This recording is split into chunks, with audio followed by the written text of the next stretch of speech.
Hello, everyone. I hope you can hear me. Still getting used to this Facebook platform a little bit. Let's see.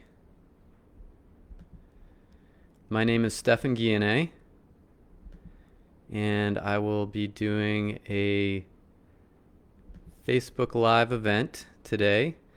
And I'll tell you a little bit about myself to start off with. I have a PhD in neuroscience from the University of Washington, and I use that PhD to study the neuroscience of obesity. And I ended up leaving academia, but I still do science communication, and I'm here to talk a little bit about my book, The Hungry Brain: Outsmarting the Instincts That Make Us Overeat, as well as an organization that I'm running with some colleagues called Red Pen Reviews. My website is stephanguyanet.com. My Twitter handle is at WHSource, and I'm a lot more active on Twitter than I am on my website. So I think we'll get started a little slow here just to make sure people can trickle in for the event. Let's see. Oh, I see. I see some comments here. Thank you. Thank you for those comments, Leah.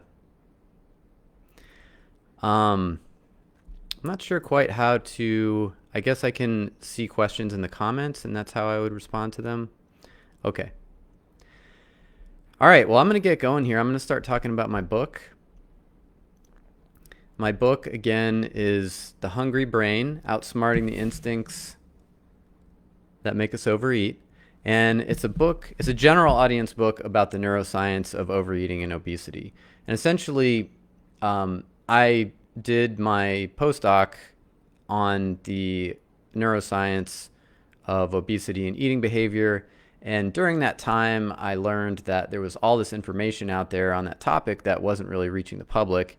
And so I felt very honored to be the person to write the book that brought that information to the public.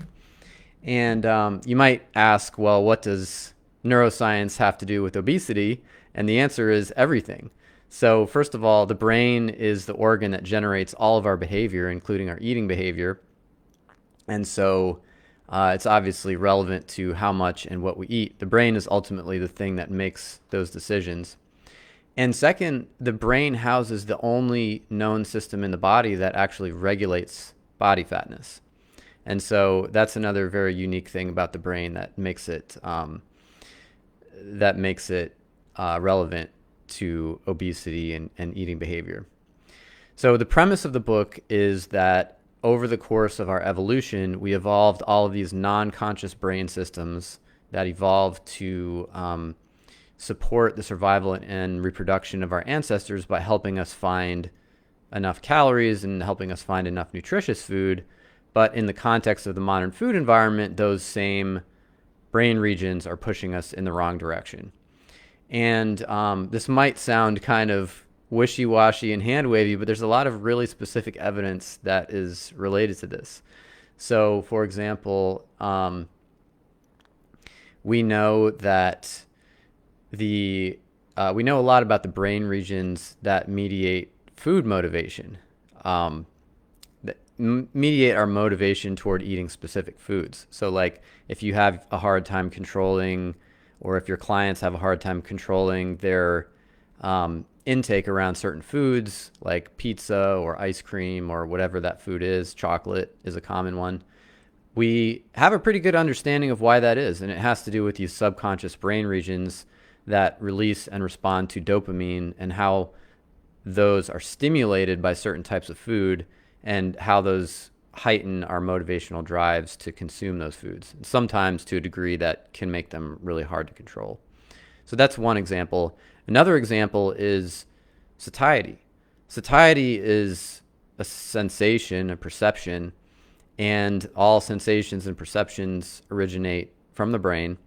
And essentially, we kind of intuitively think of satiety as, my stomach has a lot of volume in it, a lot of material. I ate my meal and my stomach is full, and that's why I feel full. But actually, satiety is a lot more complex than that. It results from the convergence of a wide variety of signals ascending from the digestive tract up into the brainstem and other parts of the brain, that convey signals of the type of food that you ate.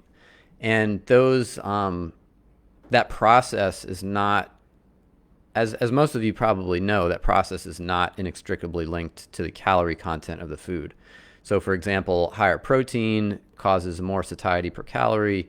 Higher fiber, lower calorie density causes higher satiety per calorie.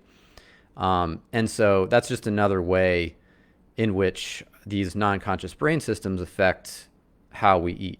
So, just to illustrate this a little further, it's not really intuitive to people that non-conscious brain regions would be affecting us in such a strong way. But the reason it's not intuitive is because we can't perceive those processes. They're non-conscious.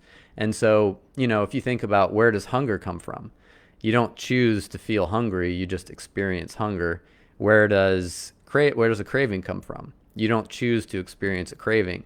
Those are all generated by non-conscious brain regions in response to the sensory cues around you, in response to internal signals that your brain is perceiving, in response to learning that you did in the past, much of which is also non-conscious. So those are the types of things that I talk about in my book. And if folks have any questions about that, let me see. I'm scrolling down here to see if there's any questions from folks. I will try to keep an eye out. Okay. I see no questions yet. If there's anything, the only way I know how to respond to questions here is through this comments box that I'm seeing. If there's another way to do that, I'm not aware of it. But I'm happy to answer. Oh, here we go. Question about hypnosis. Does this work to trick the brain? Also, where can you buy your book? I'll just answer that one first because it's quick. Anywhere. So, well, actually, I don't know where in the world you live, but in most English-speaking countries, you can buy it through major booksellers. So, Amazon, Barnes and Noble, places like that will have it in stock. Hypnosis, that's an interesting question. It's not something I've looked into a lot. I think that I would want to see evidence that it actually has a strong effect on eating behavior or body weight. Yeah, I don't know. That's a good question. I don't know the answer to that. All right, so now I'm going to switch. Feel free to ask me questions about my book, but I'm going to switch topics to Red Pen reviews, which is the main thing I want to talk about today. So Red Pen Reviews is a 501c3 nonprofit organization that publishes the most informative, consistent, and unbiased reviews of popular nutrition books available. This is an organization that I created along with some excellent colleagues of mine. My background is more in the obesity and metabolic disease space, so that's kind of my expertise on these reviews. But my colleagues are mostly nutrition, either nutrition researchers or people who have a master's degree or a PhD in nutrition or a related field. And I encourage everybody to go to the website right now if you'd like, redpenreviews.org, and check it out. You can sign up for our mailing list on our main page if you'd like to stay up to date. The reviews are on our reviews tab. So if you click on the reviews tab, that will show you all the books we've reviewed so far. The latest review is of a book called The Carnivore Code by Paul Saladino. There are many ways to write book reviews, but what makes us unique is the method we use. We use a structured, semi-quantitative review method administered by experts with a master's degree or higher in a relevant field that scores books on scientific accuracy, reference accuracy, and helpfulness.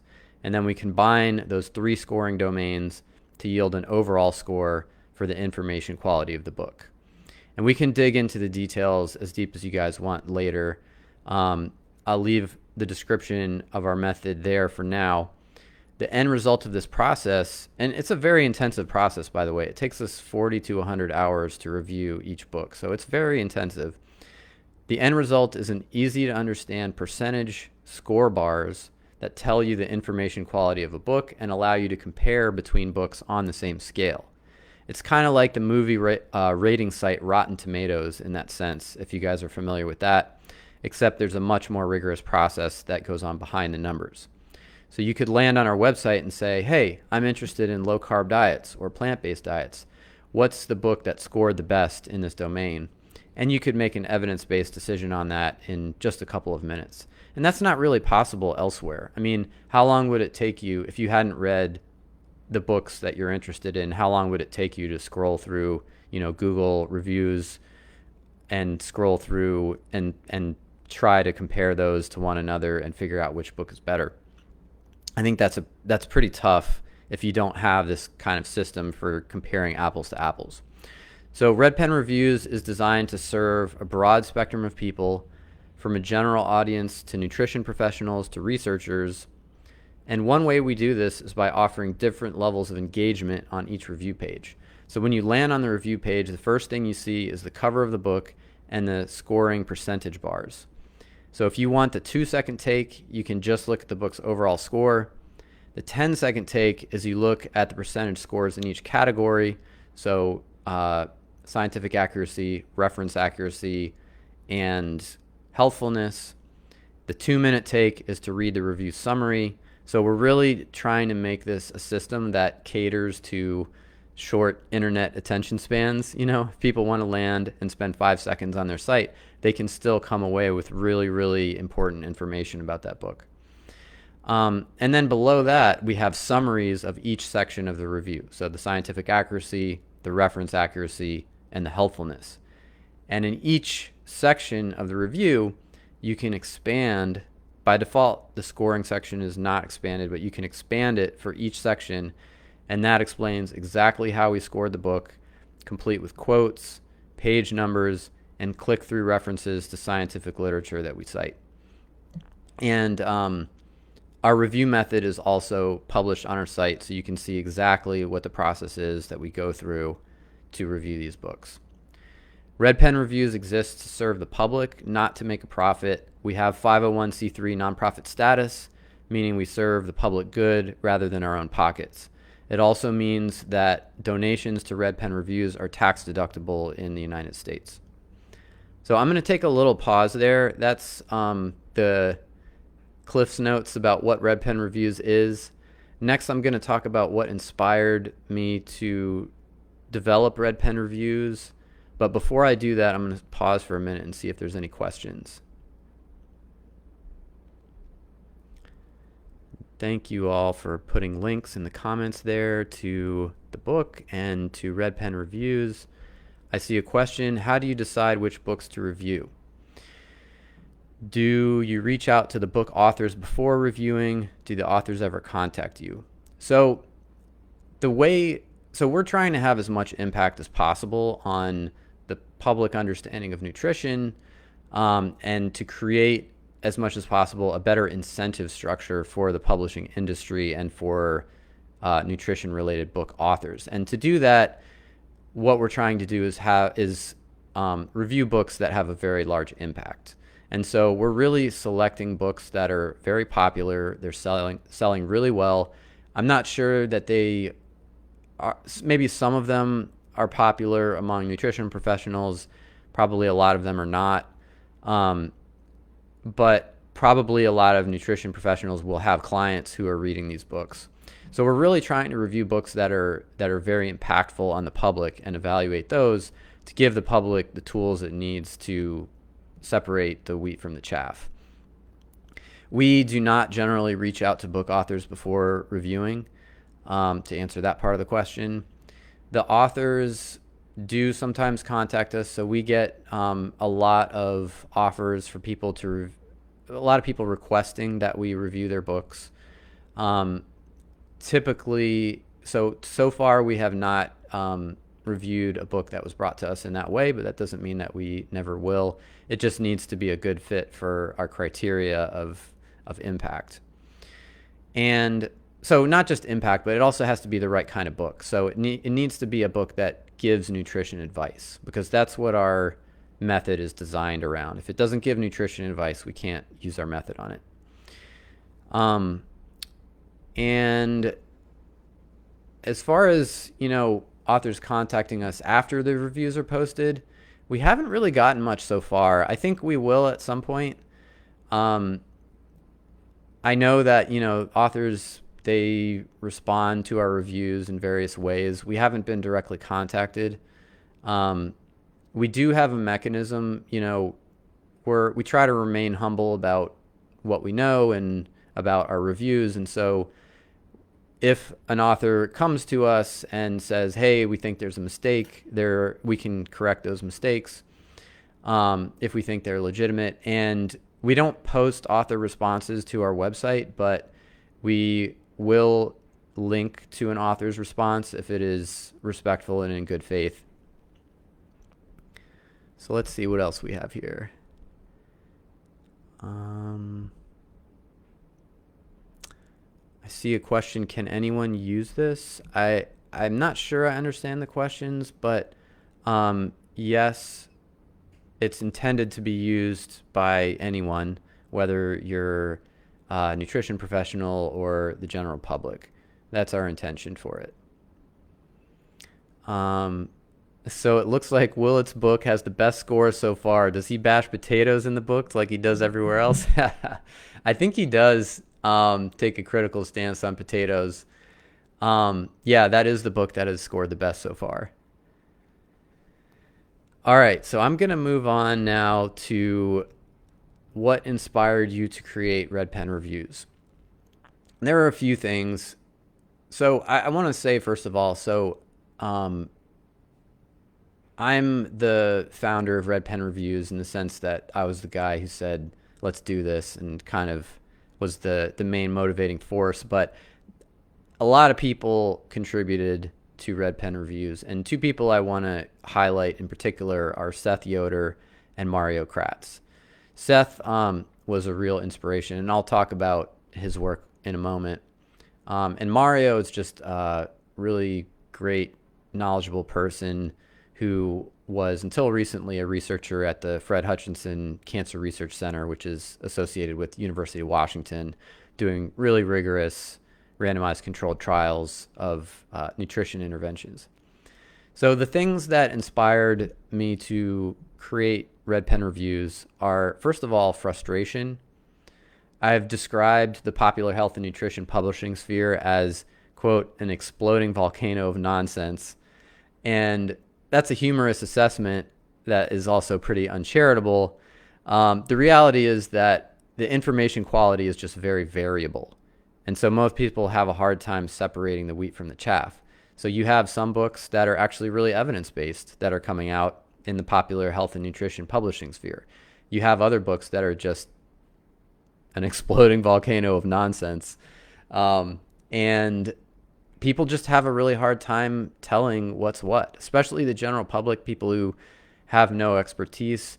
I mean, a good writer can be very persuasive without really having any evidence behind what he or she is saying. So that's one thing, is the frustration. The second thing is that publishers generally don't fact check health and nutrition books. They just don't view that as their job. So when I published my book, my publisher, I sent it out to academics, to experts to review various parts of the book, but the publisher played no part in that. They literally told me, we believe in your expertise, and we don't view it as our job to fact check the claims that you're making. So they do not view that as their job, and so they will publish things that are just not evidence-based at all. There's no filter on the publishing industry. Or I shouldn't say there's no filter. I think they have their limits, but the filter is almost non-existent. So that's another reason. The third reason that inspired me to create Red Pen Reviews is that commonly available book reviews are usually not very helpful. Like, if you want to know whether a book's any good, where do you get a review? You can go to Amazon.com. Those reviews are generally totally unhelpful, and almost any book that is popular will have between 4 and 5 stars, no matter what the evidence quality of it is. You can look in major news organizations like, New York Times and Atlantic and stuff like that will publish reviews. But it turns out those aren't very informative either, because the people writing the articles are usually not experts. They're usually not fact-checking. So a lot of really low-quality stuff gets positive reviews, even in respected outlets. And then you can, Google around for websites, and that's just kind of hit or miss. So I think that that was another source of frustration, is that commonly available book reviews are just not very helpful. Another source of inspiration was reviews that this guy Seth Yoder was writing. He's one of our board members and one of the inspirations for the creation of Red Pen Reviews. Seth was publishing on his website these reviews where all he did was go through the book, look up the citations, and see if they support the statements that the book is using them to make. That's all his reviews were, just looking them up, citation after citation. And it's pretty Herculean. I mean, the amount of time that it took him to do this is amazing. But the thing that was amazing to me, most amazing, is that it was a profoundly informative window into the information quality of a book. I mean, that really, just the way someone uses citations tells you a lot about the information quality of their book. But that method, it was too time consuming, and it's not as informative as a more comprehensive method where you're actually directly evaluating the scientific accuracy of claims that are being made.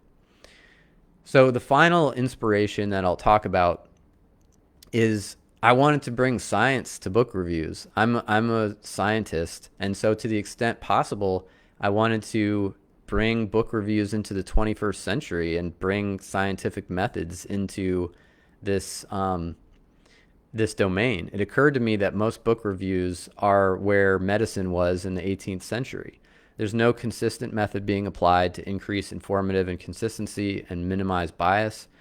The reason medicine is effective today is it embraced the scientific method, which is the most powerful tool humans have ever invented. So I thought, why not apply the scientific method to health and nutrition book reviews? So what I did was I took some elements that I was already using in my research work, or that I had used in the past in my research work, formalized, consistent method that's transparent and available for critique, semi-quantitative scoring, so we're actually attaching numbers to things, random sampling, so this is a very important tool in scientific research, random sampling. So we use that in our reference accuracy section. We randomly select citations to review. And that ensures that the citations that we're reviewing are representative. So we're not cherry picking to try to make the book look bad. We're not cherry picking to try to make it look good. We're using a true random number generator to try to get as close as possible to a representative sample of that book's citations without having to check every single citation in the book. And then the fourth thing that we brought to this method is peer review. So peer review, it's not perfect, but it is a way to improve the information quality of science. So that's what we do. We have a primary reviewer who writes the review, and then we have a peer reviewer who comments on it, and then the final product is the result of both of those processes. So those are the things that inspired me and the team, the Red Pen Reviews team, to create the system that we have today. I'm going to pause again here and look for questions. Let's see here. What type of mic am I using? It sounds great. Well, thank you. I'm using a Yeti Blue USB mic, or Blue Yeti USB mic. And yeah, it does do a really nice job. So, second question, having read your book, I was left feeling like my brain is going to, quote, outsmart me no matter what when it comes to weight. It was a little depressing.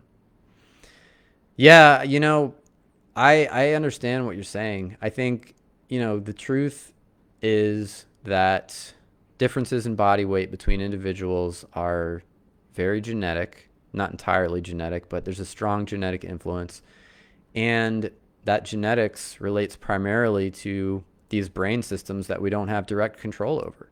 So, I mean, it's tough. I really don't want to mislead people into thinking there's a silver bullet here, because we have lots and lots of randomized controlled trials of diet interventions suggesting that there isn't really a silver bullet for weight control. That said, in my book, I try to identify strategies that um, help you work with these non-conscious brain regions rather than trying to have to fight against them, which is what people, I think, typically are doing. And so if you can give those brain regions the right cues that they need to be more supportive of your conscious goals, then you can kind of recruit them, and have a more, I would say, natural interaction, an easier, more natural interaction with food. But again, I don't want to present this as a silver bullet. I think these brain systems are very powerful. They didn't evolve to be overridden by you wanting to look good in a bathing suit next summer. Like, they didn't evolve to be overridden by our conscious desires for ourselves. And so it's not easy to do so. That said, I think there are strategies that are more effective than others.